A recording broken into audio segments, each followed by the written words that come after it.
배부른 돼지보다 배고픈 소크라테스가, 조립해야 되네. 배고픈 소크라테스가 낫다. 그렇죠. 배부르고 편안한 것보다 뭐가 낫다는 거예요? 배가 고프더라도 인간다운 게 낫다라는 말이죠. 그런데 요즘 시대에, 우리가 살아가는 시대에 이 말을 하면 꽤나 많은 사람들은 고개를 약간 갸우뚱하거나 절레절레 흔들 수 있을 것 같다는 생각이 문득 들었습니다. 절레절레 흔들면서 이렇게 말할 것 같아요. 그래도 배부른 돼지가 나아요. 혹시 이 중에도 그런 생각 갖고 계신 분 계십니까? 뭐라고 할 건 아니고요. 궁금해서. 우리가 이제 배부른 돼지가 낫다고 말하는 사람들이 있을 것 같다는 생각이 문득 들었어요. 아무리 고상하고 똑똑하고 뭔가를 많이 알고 있다고 해도 돈이 없고 궁핍하면 아무런 소용이 없다고. 차라리 물질적으로 부족함이 없는 게 훨씬 인간다울 수 있다고 생각하는 사람들이 있다는 거죠. 실제로 우리 주변에도 있지 않습니까? 우리 삶에 여러 가지 영향을 미치는 요소들이 있지만 그 중에서도 이 물질적인 문제, 먹고 사는 문제, 이 먹고 사는 문제가 가장 중요해라고 생각을 하고 그 문제에만 집중하는 태도를 가리키는 용어가 하나 있어요. 혹시 아시는 분? 물질 만능주의, 그것도 맞죠. 근데 사실 여기 설교 제목이 있을 텐데 이거 안 들어봤어요? 먹고 사니즘이란 말 안 들어봤어요? 못 들어봤어요? 제가 여러분보다 지금 유행은 아니긴 한데 어쨌든 제가 여러분보다 많은 말을 알고 있다니 갑자기 보람차네요. 그 먹고 사는 거에만 집착하고 그거면 충분하다고 생각하는 그 자세를 먹고 사니즘이라고 말을 한대요. 그 지금 대통령이 그 후보 시절에 요 얘기 잠깐 한 적이 있습니다. 나의 유일한 정치 철학이 있다면 요거 먹사니즘이다. 이런 얘기를 했던 적이 있거든요. 그때 한번 좀 이렇게 다시 한번 환기가 됐었는데 어쨌든 먹고 사는 것 그거면 충분해라는 그 태도를 가지고 먹고사니즘이라고 얘기를 한대요. 자, 여러분들이 삶을 대하는 태도는 어떻습니까? 여러분들이 삶을 대하는 태도 먹고사니즘에 가깝습니까? 아니면 먹고 사는 게 좀 어려워도 나는 배고파도 소크라테스가 낫다라고 생각하면서 살아가십니까? 사실 오늘날 이런 치열한 경쟁의 시대를 살아가는 우리에겐 아마 이 먹고사니즘은 크든 작든 상관없이 영향을 어느 정도 미칠 것 같다는 생각을 해보게 됩니다. 사실 우리의 삶을 돌아보면, 사실 여러분들의 삶을 돌아보면 계속해서 경쟁하면서 우리가 살아가고 있잖아요. 학창 시절부터 계속해서 경쟁을 해온 것도 우리가 힘든데, 그런데 이제 그 경쟁을 거쳐서 대학교에 왔더니 편해지는 게 아니고 더 치열한 뭔가 노력과 경쟁이 기다리고 있죠. 그리고 취업의 문은 점점점 더 좁아져 간다라는 이야기를 하게 됩니다. 그 좁은 문을 뚫고 회사에 들어가면 모든 게 해결되느냐? 아니죠. 그 회사 안에서도 내 자리를 지키고 더 나은 자리를 바라보고 더 안전한 자리를 바라보면서 계속해서 분투하고 이동하고 노력하는 일들이 계속되고 있습니다. 그래서 우리가 그 와중에도 뭘 해요? 자기 발전을 하고 그 와중에도 뭔가 많은 것들을 또 해야 되고, 그리고 그렇게 치열하게 노력하는 가운데 그 와중에 우린 뭐도 해야 돼요? 누리는 것도 해야 돼. 여행 안 갈 거예요, 여러분? 가야 되잖아요. 우리가 이렇게 치열하게 바쁘게 살아가고 경쟁하면서 살아가는 가운데서도 남들이 누리는 것만큼 나도 누려봐야 되고요. 먹어보기도 해야 되고요. 사람들과 놀기도 하게 해야 되고요. 정말 분주하게 우린 살아가야 됩니다. 그러니 우리에게 있어서 먹고 사는 거, 좀 더 정확히 말하면 더 잘 먹고 사는 거, 더 잘 먹고 사는 것이 우리에게 주요 관심사가 될 수밖에 없겠다, 이런 생각이 드는 거죠. 여러분들 이 중에서 더 잘 살고 싶다는 생각 없는 분 계세요? 솔직해서 좋습니다. 다 잘 살고 싶죠? 우리가 어느 정도 다 영향을 받고 있다는 이야기입니다. 그런데 이 먹고사니즘이 단지 오늘날 우리만의 문제는 아니었던 것 같아요.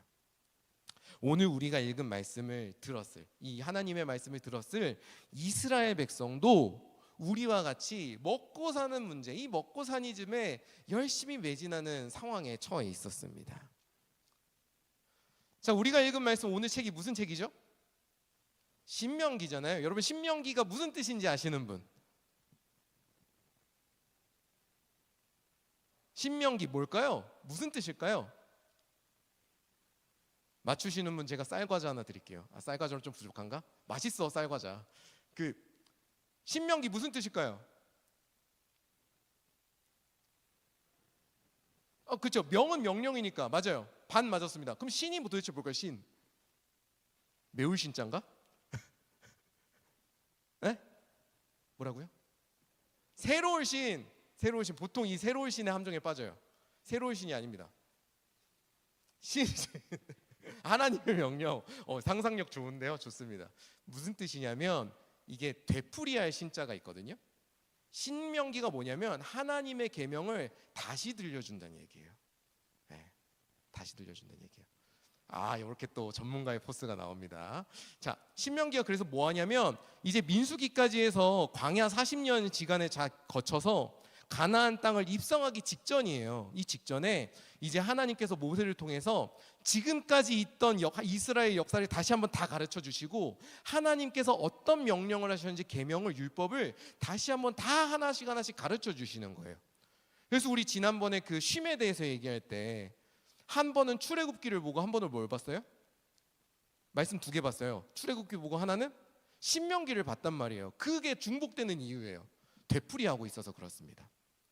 그런 말씀인데 이제 이 가나안 땅 약속의 땅에 들어가기 전에 하나님의 말씀을 다시 한번 되새기고 이제 그 말씀을 가지고 어떻게 하는 거예요? 진짜로 약속의 땅을 정복하러 살러 들어가는 상황인 겁니다. 이제 코앞인 거예요. 그런데 이 당시에 이 가나안 땅을 지배하고 있던 강력한 논리가 하나 있었어요. 이 땅에서 살아가려면 이걸 무조건 따라야 돼 라는 논리가 있었습니다. 그 논리가 뭐냐? 먹고사니즘이었어요. 지금부터 그 얘기를 해보겠습니다. 자, 가나안 땅, 우리 이스라엘 사람들이 가나안 땅에 들어가서 빠져버리게 되는 우상들이, 유명한 우상들이 좀 있습니다. 혹시 알고 있는 우상 있나요? 이름.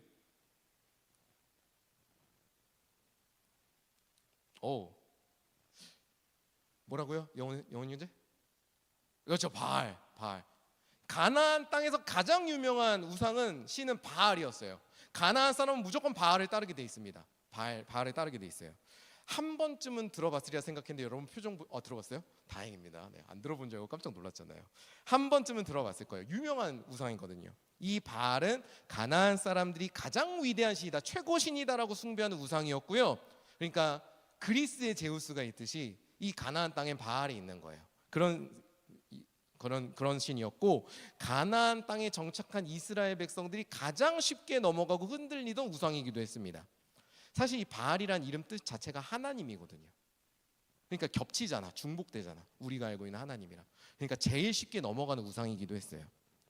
자, 그런데 이 당시 우상들에게는 소위 주종목이라는 게 있습니다. 우리 그리스 로마 신화 아시죠? 그리스 로마 신화 보면 신들마다 주 전공이 있잖아. 제우스 전공이 뭐예요? 그렇죠, 번개. 번개가 주목이, 하늘을 주관하는 신이잖아요. 번개. 그리고 포세이돈의 주종목은 뭐예요?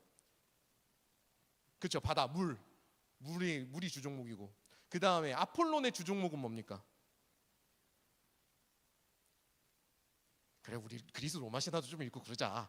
교양을 쌓자. 태양 주관하는 신이 아폴론이잖아요. 그리고 의수를 주관하는 신이기도 합니다. 그런 주종목이 있단 말이에요. 이런 것처럼 이 바알도 이 당시에 있던 살아가던 우상들에게도 주종목이라는 게 하나 있었어요. 바알의 주종목은 뭐였느냐? 풍요와 다산이었습니다. 바알의 주종목이 뭐라고요? 풍요와 다산. 그래서 사람들은 이렇게 믿었어요. 바알 신을 잘 섬기고 바알 신을 만족을 잘 시켜주면 농사가 풍년을 이룬다고. 제때 비가 내리고 농사가 풍년을 이루고 우리의 재산이 불어난다라고 믿었어요. 네. 그리고 그 풍요로움을 누리기 위해서 기꺼이 바알 신앙을 따르고 바알 신 앞에 엎드리고 살았습니다. 다시 말해서 이 가나안 땅에서는 뭐가 짱이었던 거예요? 풍요롭고 다산하는 거. 이 당시에 다산은 재산이 많은 거거든요, 결국에. 그러니까 뭐가 제일 중요한 거예요, 이 땅에서? 먹고사니즘이 제일 중요한 거예요. 먹고사니즘이야말로 가나안 땅의 최고의 이상이자 윤리였던 겁니다. 그렇게 생각해 보니까 제가 결론이 이렇게 이르더라고요. 이 먹고사니즘이라는 것이, 먹고 사는 문제가 동서고금을 막론하고 우리 삶에서 포기할 수 없는 정말 중요한 문제구나, 그런 생각이 들었던 거죠. 더 정확하게는 인류의 역사를 지배해온 가장 강력한 우상일 수 있겠다, 이런 생각이 든 겁니다. 이 먹고 사니즘의 문제를 제가 한번 끄집어내 보려고 해요. 한번 생각해 보자고 말씀을 드립니다.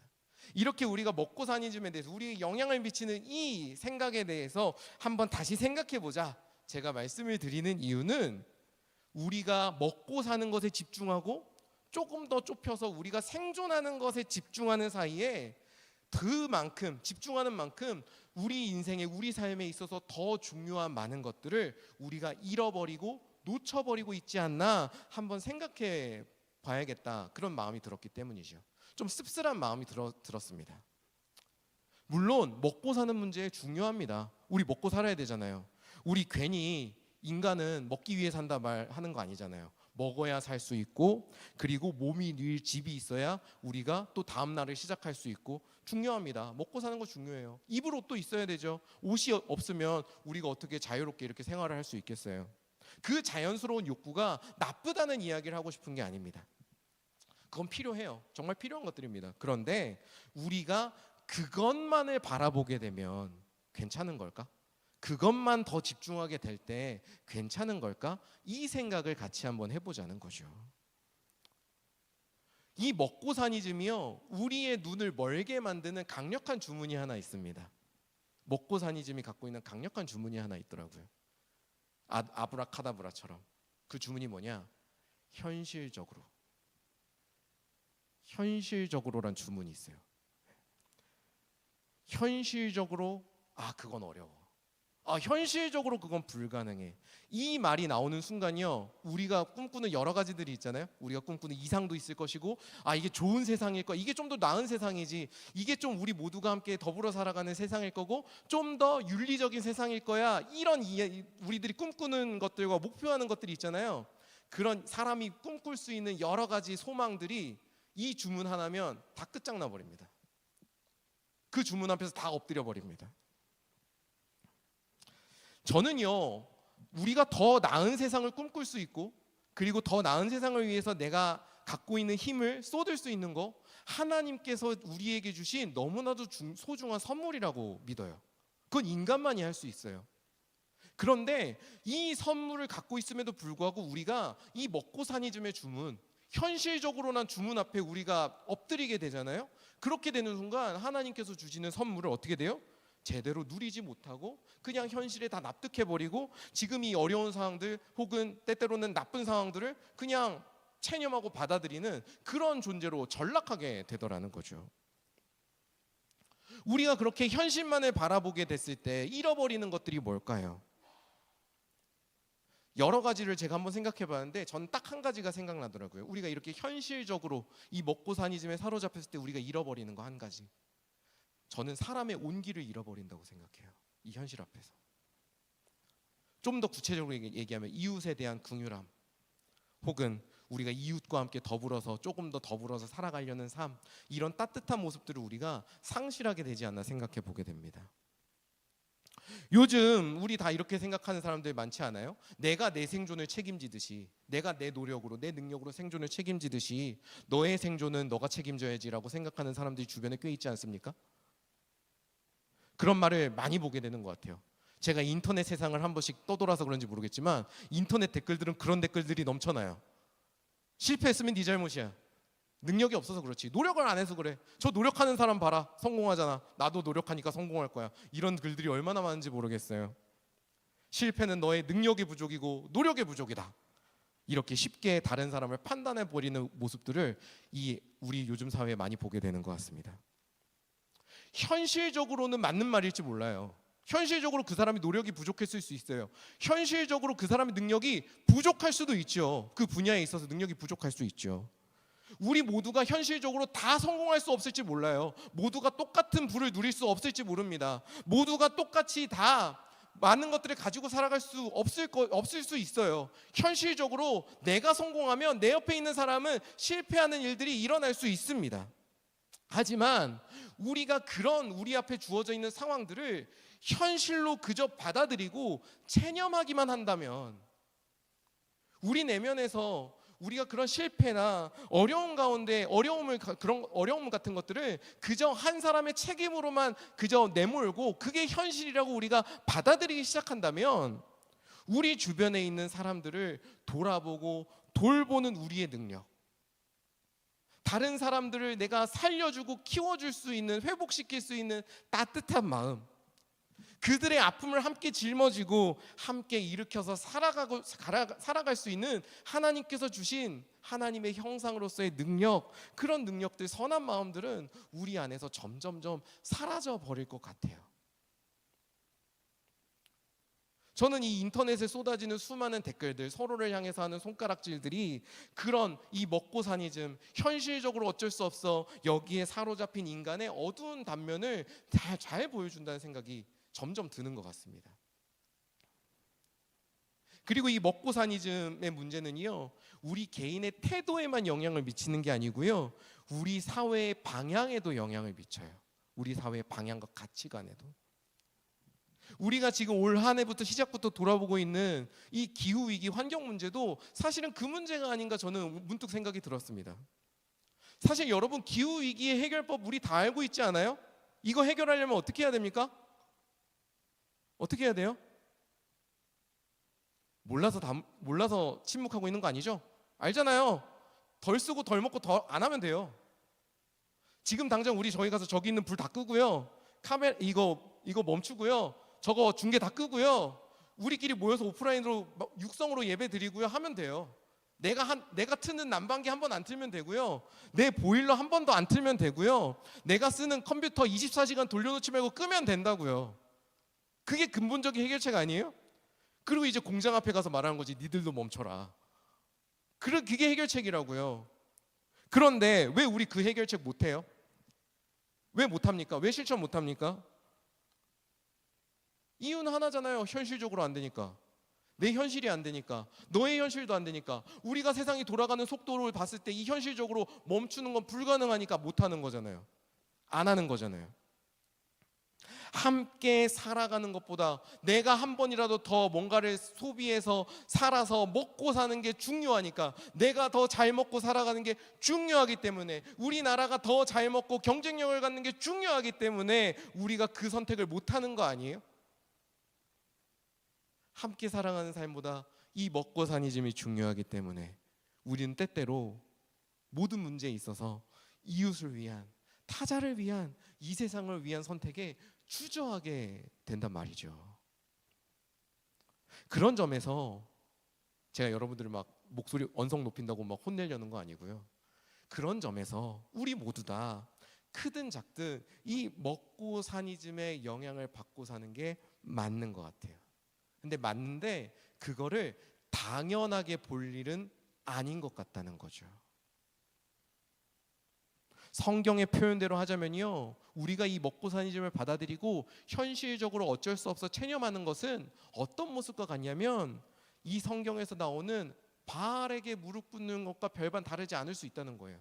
이 우상에게 우리가 한쪽에 무릎을 꿇고 있는 것과 다르지 않을 수 있다라는 겁니다. 그런 점에서 저를 포함한 이 자리에 있는 우리 모두가 성경이 이야기하는 이 고발, 먹고 사는 것이라는 우상에 우리가 사로잡혀 있지 않느냐라는 이 고발에서 자유롭지 못하다고 생각해요. 하나님께서는요, 사람이 이처럼 먹고 사는 문제, 먹고 사니즘에 빠져서 사람답지 못한 삶을 살 수 있다는 것을 아셨습니다. 그래서 오늘 하나님께서는 이스라엘에게 어떤 삶이 참된 삶인지, 우리가 어떻게 살아가야 그 우상에 빠지지 않고 제대로 살아갈 수 있는지를 말씀하세요. 그래서 신명기가 있는 겁니다. 자, 그러면 우리가 어떻게 이 먹고 사니즘을 넘어서서 살아갈 수 있을까요? 그것은 우리 삶을 움직이는 근본 동력을 바꾸는 수밖에 없습니다. 근본 배터리 엔진을 바꿔야 돼요. 자, 신명기 8장 3절의 말씀 우리 한번 같이 읽어볼까요? 3절의 말씀 시작.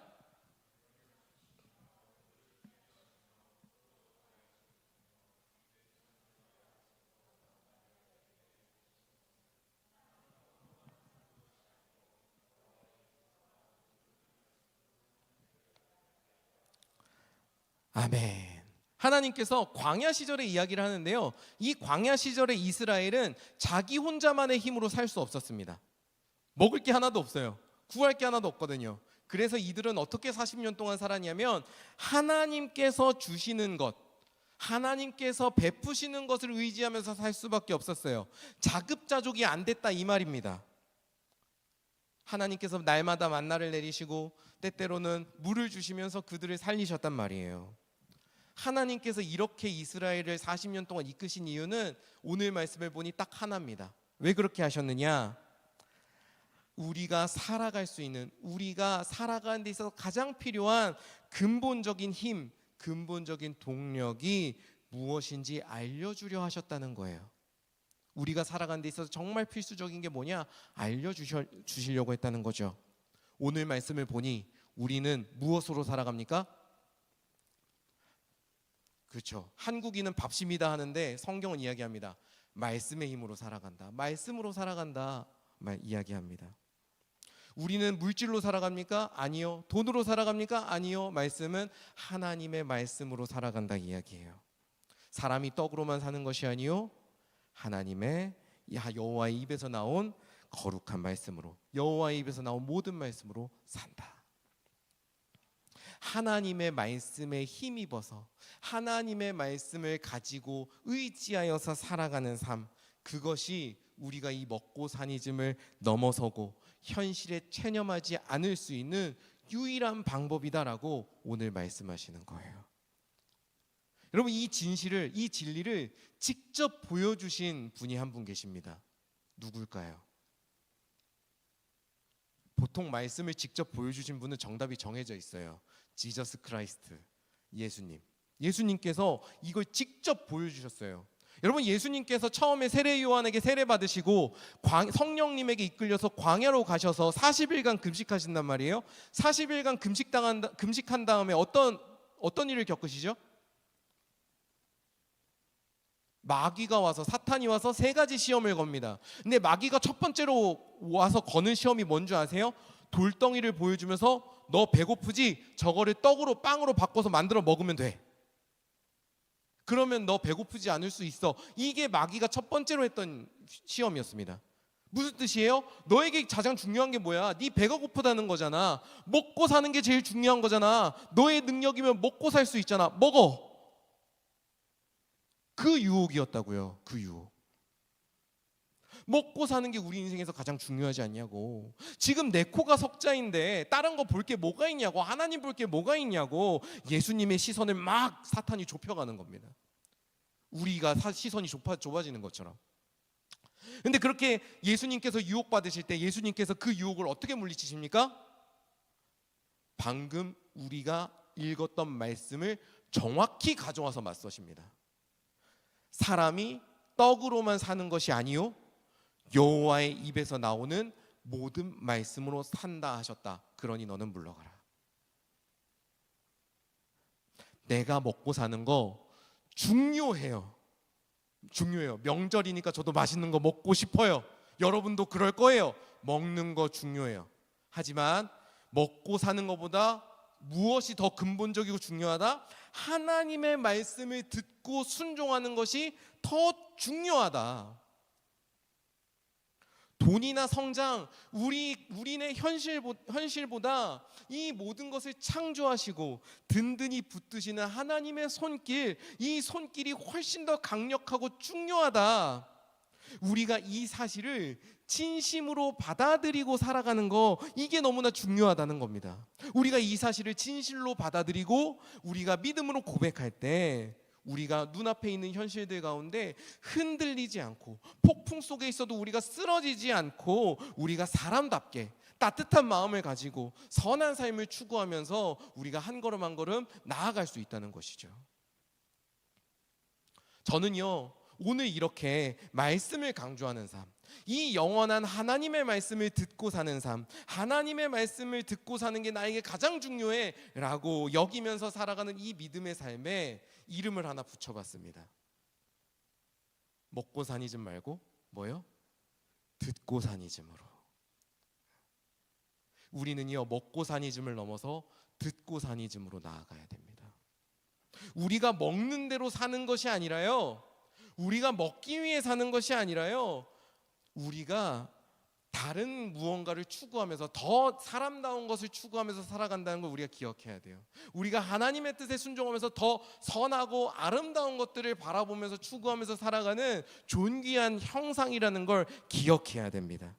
그리고 우리가 살아가는 그렇기 때문에 우리의 삶은 듣는 대로 살아가게 되어 있고요, 그 나를 선하게 만드는 그 음성을 더 선명하게 듣고 따르기 위해 살아간다는 것을 우리가 마음에 새겨야 돼요. 그게 바로 하나님의 형상인 우리가 그 형상답게 살아가는 유일한 길이 아닐까 생각해 보게 됩니다. 하나님께서는 이렇게 듣고 사니즘의 삶이야말로 우리가 붙들어야 되는 삶의 방식이라고 말씀을 하십니다. 강조하세요. 그래서 신명기 28장 1절에서 6절을 보면 하나님의 말씀을 듣고 지켜 행하는 자에게 하나님께서 복을 약속하시는 장면이 그려지는 걸 보게 됩니다.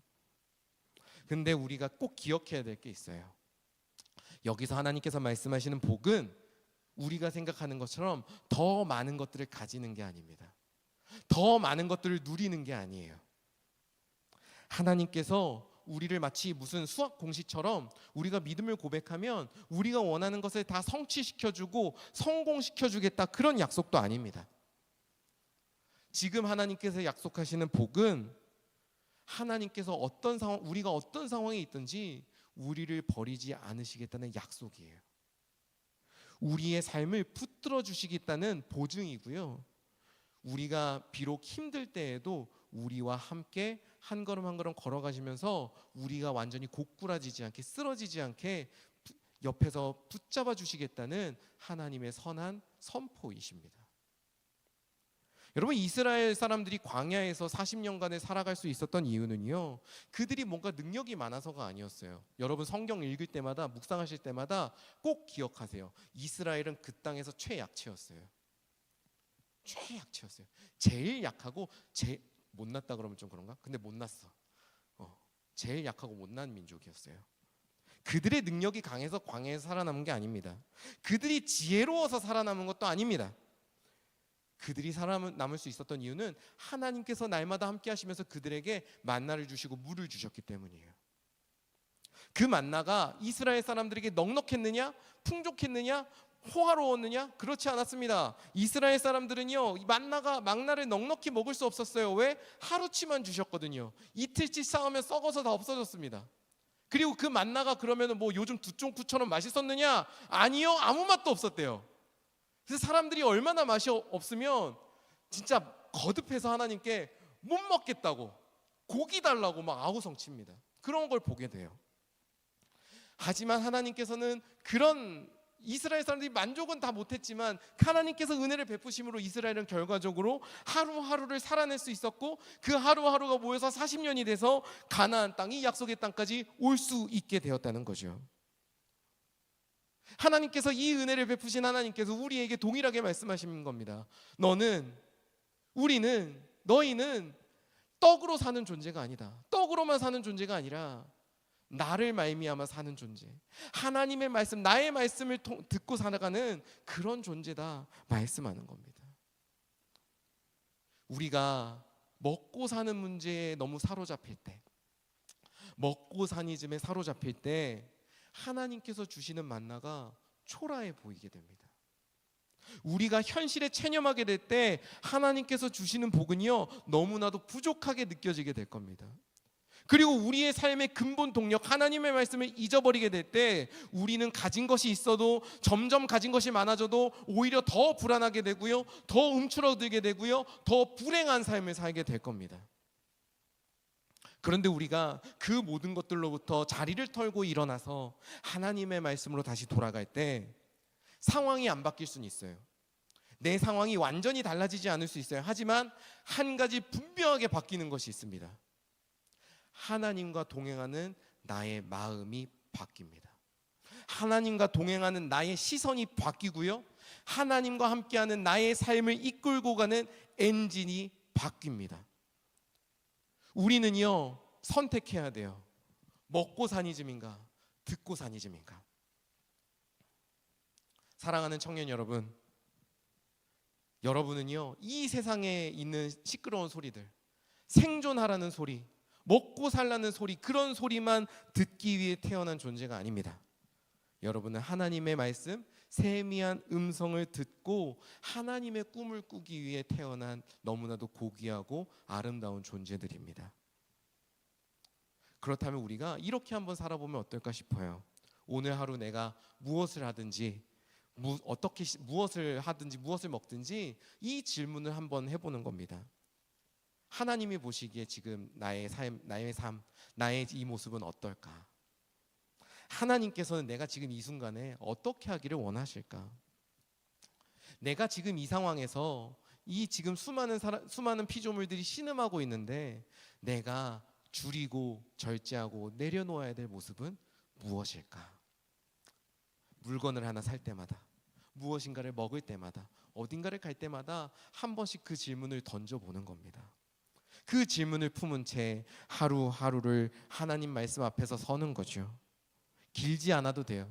우리의 결심이 대단하지 않아도 돼요. 다만 우리 하루의 시작, 우리가 뭔가 중요한 것들을 시작하는 그 순간에 하나님을 기억하고 하나님께 나아가는 그 자세가 있는 것이 우리의 이 믿음의 삶의 첫걸음이 되지 않을까, 듣고 사니즘의 첫걸음이 되지 않을까, 그런 생각을 해봅니다. 그리고 그렇게 나아가는, 하나님께 나아가는 사람들에게 하나님께서는 반드시 응답하실 겁니다. 필요한 만큼의 만나를 주실 것이고요, 흔들리는 마음에 평안을 주실 것이고요, 두려움 속에 담대함을 주실 것이고, 혼자인 것 같은 날에도 내가 너와 함께한다는 확신을 주실 겁니다. 이 삭막한 시대에 하나님을 믿고 하나님의 말씀에 나의 시간을 드리는 여러분들이 참으로 귀하다고 저는 믿습니다. 여러분들의 삶을 통해서 우리의 따스함이 회복이 되고 우리의 자리에서, 여러분의 자리에서 하나님의 사랑이 다시 뜨겁게 피어나기를 간절히 소망합니다.